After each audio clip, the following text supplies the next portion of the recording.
Pilen, det er virkelig vores yndlingstræ som biavlere. Og nok det træ i foråret, som er allervigtigst for bifamiliernes udvikling. Og det er jo fordi, at hanpilen giver rigtig, rigtig meget pollen til bifamilierne, og også noget nektar. Og hunpilen, den giver bare nektar, så vi kan selvfølgelig bedst lide hanpilen. Her der står vi ved et af vores piletræer, som næsten er afblomstret faktisk. Men bierne besøger den stadigvæk og henter noget pollen her på de her lidt varme, solrige dage. Men der er også mange vilde bier i den faktisk. Vi har set nogle vilde bier allerede så tidligt på sæsonen. Fluer kommer også til piletræerne. Så har vi lige gået over til et af de andre piletræer, og det her det er en hunpil. Og der kan man se forskellen på blomsterne. Hunpilens blomster ser lidt mindre ud, de er ikke så tjavsede som hanpilen, og man bliver heller ikke gul, hvis man sådan glider lidt på den af pollen, som man gør på hanpilen. Så det her det er en hunpil, og det andet træ, vi kiggede på, det var en hanpil. Så er hunpilen bare ikke til nogen nytte, Lars, eller hvordan er forskellen? Hunpilen, den giver nektar, ja.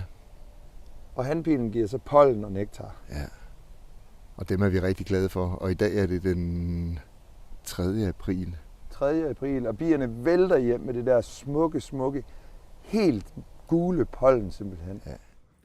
Så nu er der faktisk gået et par måneder, og vi har været så heldige at få et par glas ren bilhonning over fra Niels Jørgen i Kirke Såby, som har været så heldige at kunne høste noget pilehonning over. Det er blevet analyseret og er certificeret sorts pilehonning.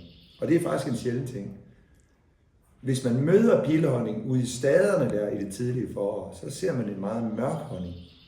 Nu den her er jo krystalliseret og er blevet noget lysere. Men smagsmæssigt minder den om den, man ser ude i staderne. Så hvis I er ude i staderne, og pilen blomstrer, og I ser noget mørk honning, så prøv at smage på det. Og så vil I sikkert få en smag lidt ligesom det her. Den er svær at beskrive smagsmæssigt pilehonning, men den minder meget om, hvordan pilen dufter. Piletræerne har en speciel duft, barken har en speciel duft. Sådan lidt kemisk måske, man kommer til at tænke på acetylsalicylsyre, som jo kommer fra pilen. Det her det er jo sødt, det smager dejligt, det har en lang sødme, men den har den samme kvalitet, pilehonningen. Så prøv at se, om I kan fange den ude i staderne, når pilen blomstrer.